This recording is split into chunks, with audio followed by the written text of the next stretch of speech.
waxay ka dhunteen waalidkood, waxay ka carareen iskuulladoodii, waxay dib ugu laabteen oo ay u baxsadeen waddankii ay waalidiintood kala soo carareen si ay ugu nabad galaan dalkan Maraykanka. Dhalinyarada ka tagta Maraykanka oo ay ugu badnaayeen kuwa ka tegay gobolka Minnesota ee ku biira ururka Al-Shabaab waxaa tiradooda lagu qiyaasay 20 ilaa 30, waxaana ay badankoodu si dhuumasho ah kaga baxeen dalkan Maraykanka sannadihii 2007, 2008 iyo 2009. In ka badan 10 sano kadib waxay ka soo yaacayaan ururkii ay ku sii cararayeen. Galka baarista waxaa u suura gashay inuu la xiriiro 2 ka tirsan dhalinyarada ka tagtay gobolka Minnesota oo isku soo dhiibay dowladda Soomaaliya. Labadan xubnood waxay isa soo dhiibeen bishii Sebtembar 2018 waxayna mareen barnaamijkii dhaqan celinta ee dowladda Soomaaliya. Hase yeeshee dhowaan ayuunbuu galka baaristu ka war helay kasoo bixitaankooda ururka Al-Shabaab. Waxay diideen xubnahan inay galka baarista siiyaan waraysi cod ah. Hase yeeshee waxay ii xaqiijiyeen inay dhab ahaan ka soo goosteen ururka Al-Shabaab, ayna doonayaan in caalamku ogaado inay si rasmi ah uga baxeen ururka Al-Shabaab. Mid ka mid ah labadaasi dhalinyarada ah waa Axmed Cali Cumar oo mas'uuliyiinta Maraykanku sheegeen inuu ku biiray ururka Al-Shabaab bishii Disembar 2007. Axmed ma aha muwaadin Maraykan ah, balse waxa uu dalkan ku leeyahay deganaansho. Bishii November 2009 waxa uu ka mid ahaa 5 dhalinyaro ah oo ka tagtay gobolka Minnesota, kuwaasi oo xeerbeegti Maraykan ah ay ku soo oogeen dacwado la xiriira ficilo argagixiso ah. Waxaa lagu eedeeyay shirqool ah inay taageereen urur argagixiso ah. Axmed Cali Cumar waxa uu haatan ka noqday ficiladii argagixisada. Waxa uu ii sheegay in qaabkii ay ku tageen Soomaaliya iyo sidii ay markii dambe noqotay ay kala duwanaadeen. Waxa uu ii sheegay in sababaha ay uga soo baxeen Al-Shabaab ay ka mid yihiin qaraxyada lala beegsanayo shacabka, dadka la iska dilayo, dadka la tagfiirinayo, dadka la iska xirayo oo aan maxkamad la soo saarayn, iyo hantida dadka oo la iska boobayo. Sida uu iigu sheegay sheekadii aan yeelanay, waxa uu ii sheegay in Al-Shabaab ay ogaadeen inuu ka soo horjeedo fikirkooda xagjirnimada ee qalafsan, waxayna maleegayeen ayuu yidhi inay xiraan. Waxaa sidoo kale uu ii sheegay in sababta ay fikirkooda igu soo bandhigayaan ay tahay in dhibaatadii annaga nagu dhacday aysan ku dhicin dhalinyaro kale oo Soomaaliyeed oo aan annagu tusaale u noqonno, oo sida maskaxdooda loo beddelay oo mustaqbalkeenna loogu ciyaaray aan loogu ciyaarin, oo fursadaha ay haystaan ka faa'iidaysta, ayuu igu yidhi Axmed Cali Cumar. Waxaa kale oo aan la hadlay Cabdulqaadir Cali Cabdi oo markii uu ku biiray ururka Al-Shabaab bishii November 2008 ahaa 17 sano jir. Bishii August 2010 waxa uu ka mid ahaa 5 dhalinyaradii ka tagtay Minnesota oo xeerbeegti ku sugan gobolkaasi ay ku soo oogeen dacwado isugu jira inay shirqoolayeen inay taageero u fidiyaan ururka Al-Shabaab. Waxa uu ii sheegay Cabdulqaadir Cali Cabdi in muddo aysan ku qanacsanayn ficilada ururka Al-Shabaab. Waxa uu ii sheegay in muddo dheer ay damacsanaayeen inay ka soo tagaan ururka Al-Shabaab, balse duruufuhu ay u saamixi waayeen. Waxa uu ii sheegay oo kale in ficilada dilalka iyo qaraxyada dadka shacabka ee Al-Shabaab ay ahaayeen kuwa ku kalifay inay soo goostaan. Kama tegi kartid, kumana dhex noolaan kartid, ayuu igu yidhi Cabdulqaadir Cali Cabdi. Soo goosashada Axmed Cali Cumar iyo Cabdulqaadir Cali Cabdi waxay 3 ka dhigaysaa ragga ka tegay magaalada Minneapolis ee xilligan ku sugan magaalada Muqdisho, iyadoo kan saddexaadna uu yahay Maxamed Cabdulaahi Miski oo isna ka soo goostay ururka Al-Shabaab bishii Disembar 2015. Galka baaristu waxa uu soo goosashada xubnahan ka xaqiijiyey mas'uuliyiinta dowladda Soomaaliya. Dhinaca kalena waxaa xubnahan soo goosashadooda xaqiijiyey xubno hore iyaguna uga soo goostay ururka Al-Shabaab oo uu ka mid yahay Cumar Maxamed Abo Ayaan oo haatan ku sugan dalka Sweden. Nimankan waxay ka soo horjeedeen Al-Shabaab muddo dheer ayay ka soo horjeedeen. Sababaha ugu soo horjeesteen waxa waaye waa dilkii Burhaan Xasan iyo sidii lagula dhaqmay. Waxaan rabay inaad noo xaqiijiso, hadda waad la hadashay Axmed Cali Cumar iyo Cabdulqaadir Cali Cabdi, labadaasi inay yihiin labada wiil ka yimid Minnesota kana soo goostay Shabaab haddana Muqdisho ku sugan. Intaas waad noo xaqiijin kartaa? Waan ku xaqiijin karaa intaas. Aqoonna waad u leedahay? Aqoon fiican waa u leeyahay. Raggaas ka soo goostay waa aqoon fiican baan u leeyahay. Rag waxa way ka soo horjeeday hogaankii Al-Shabaab ee ka soo horjeeday iyo sida wax u wadeen. Markii aan ka soo tagay 2013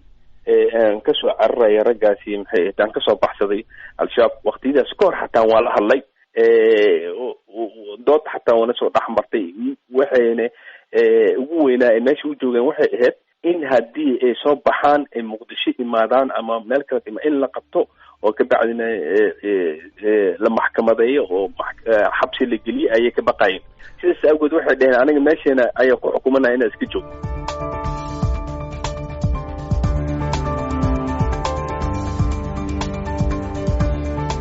axmed cali cumar iyo cabdulqaadir cali cabdi waxay ii sheegeen in ugu yaraan 7 ka mid ah dhallinyaradii ka tegtay minnesota ay xilligan ku jiraan xabsiyada ururka al-shabaab iyaga oo loo haysto arrimo ay ka mid yihiin inay doonayeen inay soo baxsadaan waxaa xubnaha ku jira xabsiyada al-shabaab ay ku magacaabeen khaalid maxamuud abshir oo loo yaqaano cabdalla khanaas cabdulaahi axmed faarax oo loo yaqaano cadaaki ama xayaakallah farxaan ciise oo loo yaqaano idris dulkifle mustafa cali salaad oo loo yaqaano zubayr cabdisalaan xuseen cali oo ku magac dheer uxud iyo cabdifatax yare iyo nuur yare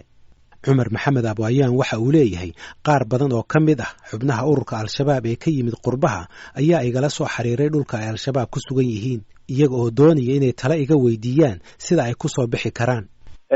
runtii way jiraan dad badan oo saaxiibo ah ahaynay oo muddo dheer ku jiray aan naqaanay ilaa 2006 2007 Soomaaliya dhex joogay ilaa 2008 dadkii imaaday oo muhaajiriin u badan oo ka imaadeen maxay ahayd wadamada Yurub America iyo Afrikadaba oo markasta iweydiiya sidii aan aniga ugu suurta gashay inaan soo baxo oo ka dacayna dalkii ka imaado hore ugu soo laabto oo wax dhibaato igu haynin oo Sweden sidii u ceeshi jiray ee ugu noolaado oo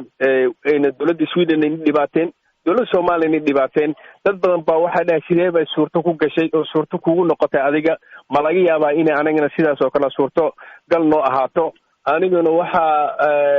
jawaab uma hayn laana wax kuma arkin dawladda xaggeeda wax program ay u dejisay ragaasi oo ajaanibta ah ee ka imaanaya Yurub iyo Afrikadaba iyo Carabaha barnaamij ay u dejiyeen oo ragaasi dib ugu celin lahayn ayagoo nabad qaba barnaamijkaas markaa arko ayaan dhihi lahayd barnaamij noocaas ayaa jiray sida sameeyay meeshaas kala xiriira laakiinse anigu mar haddaan barnaamijkaas aan waaye wax jawaab ma ka siin ilaa hadda su-aasha la isweydiin kara waxay tahay dadkii ideolojiyadan la dhacsanaa markii hore sida aad sheegtay Yurub iyo Mareykanka iyo meelo kale dibadda ka imanaya hadda iyagaa soo ordaya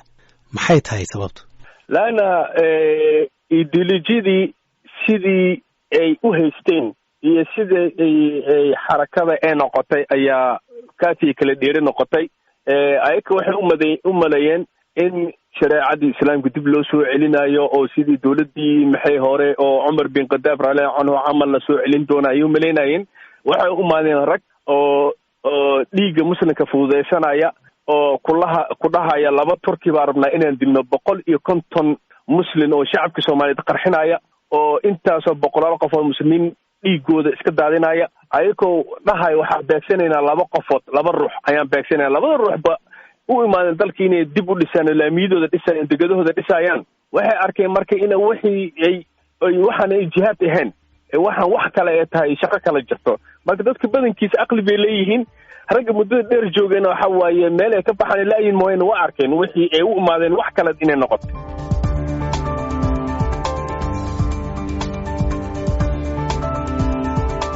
xubnahan ka soo goostay ururka al-shabaab waxay sidoo kale markii ugu horreysay faahfaahin ka bixiyeen sida uu ku dhintay mid ka mid ah dhallinyaradii ka tegtay Minnesota oo horaantii bishii Juun 2009 lagu dilay magaalada Muqdisho burhaan ibraahim xasan waxa uu Soomaaliya tegay bishii November 2008 waxa uu xilligaasi isna ahaa 17 sano jir waxa xubno ka tirsan ururka al-shabaab ay dileen 7 bilood uun kadib markii uu joogay Soomaaliya xilligaasi waxaa ehelkiisa loo sheegay inuu doonayay inuu ka baxsado al-shabaab kadibna ay toogteen xubnahan xilligan ka soo tegay ururka al-shabaab waxay ii sheegeen in burhaan ibraahim xasan uu jiranaa isla markaana uu muddo ku taamayay inuu ka soo tago dhulka ay al-shabaab ka taliyaan hase yeeshee waxay intaas ku dareen in maalinta uu dhimanayo oo ku beegnayd 9kii bishii Juun 2009 goor maqrib ah xaafadda Gubta isagoo ku socda masaajidka uu dilay mid ka mid ah ilaalada sargaal sare oo ka tirsan ururka al-shabaab oo lagu magacaabo Yuusuf Ciise kaba ku tukade waxay xubnahani ii sheegeen in qofka dilay burhaan ibraahim xasan uu ku dooday inuu hormarayay guriga nin madax ah isla markaana uu amnigiisa halis geliyay waxay ii sheegeen inaan wax maxkamad ah la soo taagin waxay sidoo kale intaasi ku dareen inaysan ka warqabin wax diyo ah oo la siiyey ehelkii burhaan ibraahim xasan haddaba waxaan arrintan kala xiriiray ehelka burhaan ibraahim xasan oo ku sugan magaalada Minneapolis cabdirasaaq biixi waxa uu abti u yahay burhaan ibraahim xasan waxa uu uga warramay galka baarista waxay ka og yihiin sida uu u dhintay burhaan walaalow annaga wiilkayga waxaa lagu maqaalo ah in uusan dagaal ku dhiman inuu xanuunsanaa nin yarna waa ahaayo aan high schoolkii dhamayn oo 17 jir ah oo afgaaban oo dadkan la khalday ah. xanuunna waa qabay. xanuunkaasu la joogay kabacdina waxaanu maqlay markuu isagoo guriga banaankiisa in lagu dilay oo ay xarakada dhexdeeda dad shakhsiyaad ah ay dileen. markii ugu horreysay baan macluumaad ka helaynaa 2 ka mid a dhalinyaradii ka tagtay Minneapolis oo ka soo goostay ururka al-shabaab oo dhahaya annaga maaragtay goobjoog u ahayn wixii ku dhacayna macluumaad fara badan bay ka bixiyeen. waxay sheegayaan isagoo garab maraya nin ka mid a hogaamiyaasha xarakada al-shabaab oo lagu magacaabo Kaba ku tukade in mid ka mid a ilaaladiisa wiilkiisana ah uu toogtay sida uu ku dhintay. waxa kale oo ay sheegayaan in Burhaan Xasan uu jiranaa sida aad sheegtay niyadan ay uga jirtay dadna uu la wadaagay inuu doonayay inuu baxo oo uu maartay isku soo daweeyo wadan kale. ka waran macluumaadka cusub. wallahi horta waa markaad waari tahay sida walaashay ay xanuunkan u taabtay dhibkan soo gaaray wiilkeedii ugu da'yaraa reerka oo ay jecleyd. waad iska garan kartaa macluumaadka aan helayno waa fara badan yahay. shakhsiyaad oo kala duwan baa la sheegayaa laakiin waxaan u malaynayaa macluumaadka hadda nala wadaagtay waa macluumaadka ugu dhow runta. marka waxa kaloo ii sheegeen labadan wiil ee soo goostay in markii arinta la isku qabsaday xarakada dhexdeeda oo maxaan ku idhaahdaa ay la codsaday in maxkamad la soo taago wiilkii xabadda riday aan maxkamad la soo taagin aabihii oo Kaba ku tukada ahna uu soo dhaxgalay oo uu yiri diyaan ka bixinaya. wax diyaa may ka bixiyeen. waxaa jira wada hadallo ay waagaas reerka qaar ka mid oo aan Mareykan joogin wiilka dadkii ugu dhawaa walaalihiisa ay la xiriireen wada hadallo ay sheegeen in ay rabaan inay diyo bixiyaan. reerkuna waa diideen. waxay yiraahdeen xarakadu waxay qabtaa sharcigaas oo aqasaas in lagu dilo qofka dilay sida ay sharciga ku maamusho dalka iyo meelaha ay ka haysato. marka kaasa reerkaasi dadkii ugu dhawaa wiilka oo markaa lala xiriiray ay codsadeen mana ay dhicin. qasaastii ma dhicin sida lagu maqaala. ninkan hadda macluumaadka cusub sheegayo in wiilkiisu uu ka dambeeyay dilka Sheekh Yuusuf Ciise Kaba ku tukaday wax xiriir toos ah isaga muu ka helay familiga ama qoysku. qoyska annaga toosna lama soo xiriirin. ninku wuxuu leeyahay wiilku wuxuu lahaa walaalo waaweyn oo carabaha iyo meelaha ku nool. walaalahaas qaar ka mid ah bay la xiriireen laakiin anigu ma ogi xiriirkii uu horeeyay xarakadu la samaysay wiilkaas walaalkiisa wax ka dambeeyay maana maqal. taasna waxay ahayd wiilka haddii la dilay oo gacanka xaqdaran dashay oo idinku waad ogtihiin mag iyo waxaas oo laga qaadamaya inaad wiilka qofkii dilay loo qasaaso ama sida aad qabtaa sharciga reerka gacanta loo geliyo. Cumar Maxamed Abu Ayaan oo isna xilliga uu dhimanaya Burhaan Ibraahim Xasan ku sugnaa magaalada Muqdisho kana tirsanaa ururka al-shabaab waxa uu taageerayaa xogta cusub ee dilka Burhaan Ibraahim Xasan ay ka bixiyeen Axmed Cali Cumar iyo Cabdulqaadir Cali Cabdi. waxaa dilay nin hoggaan sare ah oo al-shabaab hoggaankooda sare u hayo oo ka mid ah oo la dhaho Kaba ku tukada wiilkiisa. waa gartay ninka uu dilay Kaba ku tukada wiilkiisa waa Burhaan Xasan. see u dhacday arrintu? waxa ay tahay sida aan maqlay Tawfiiq xaafad Tawfiiq Yakshiid ayay ahayd marka maqribnimo markaas camal ayay ahayd. wuu soo socday xaafadiisa u soo socday in Kaba ku tukada wiilkiisa ayaa dhax ugu soo baxay oo markaasi wuu isku sheegay ninkan in la dhaho Daawud baa loo yaqaan Daawud baa la dhaho ragga ka mid ahay laakiinse ninkan markuu hubsaday inuu Daawud la dhaho xabad sidaas ugu dhufteen. waxaa ninkaas ugu maqaal ah in uu ka soo horjeestay sidii al-shabaab wax wado sidaasna uu dhintay. waa gartay wax al-shabaab maxay ka qaaday ninkii dilay ninka maxaa tallaabo oo laga qaaday? wax tallaabo ah lagama qaadin lama qisaasin diyana lagama qaadin. taa waxay ku tusinaysaa in al-shabaab ay raalli ku ahayd dilka ninkaasi inay ayadan dhinac ka maleegeysay oo oona ku dhiman shil iyo waxaasuna ku dhiman. hadduu ku dhima lahay shil iyo meel oo ku dhintay meesha oo laskaaga shakiyeen meel ay ka talinayeen ay wada joogeen ahayd. ciidan dowladna ma joogin ciidan kalena ma joogin qof loogu shaki karo meeshaasina ma ahayn. qof iska socda xabad la iskaaga dhiftana shaki maaha waa la qaban kara qofki waa la weydii kara markuu wareysta ka bacdi uu dilay. waa garta aabihii waa nin sare waa yuusuf ciise kaba ku tukaday muxuu ka yidhi isaga arrinta muxuu ka qabtay wax uu ka qabto male asaga waa loogu sareeyaa oo wax kama qaban karo oo meesha hogaanka sare waxaa haysto maxay ahayd Abu Zubayr haystay Axmed Ina Godane ninkaana waxaa lagu yaqaanay ragga oo asaga uu ugu talagalay in la dilo waxba lagama qabto marka arrin al-shabaab u taaleexeed kaba ku tukaday kaliya uma ooli al-shabaabna ma bixin diyo ninkiina lama qasaasin al-shabaabna ma bixin diyadii dhiigiisana waxay ka dhigeen wax iska daatay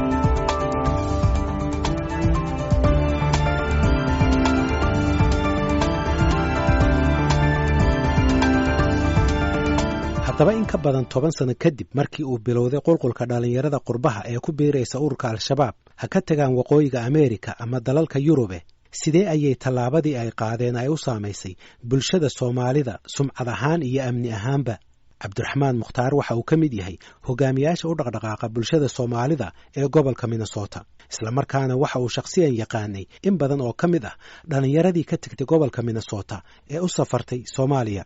horta dhalinyaradaas 12 sano ka hor baxay arrin waxay ahayd aad u saameysay bulshada Soomaaliyeed waxay keentay in fiiro gaar ah loo yeesho bulshada Soomaaliyeed cabsi badan way soo gashay waalidiintii Soomaaliyeed sababtoo ah qof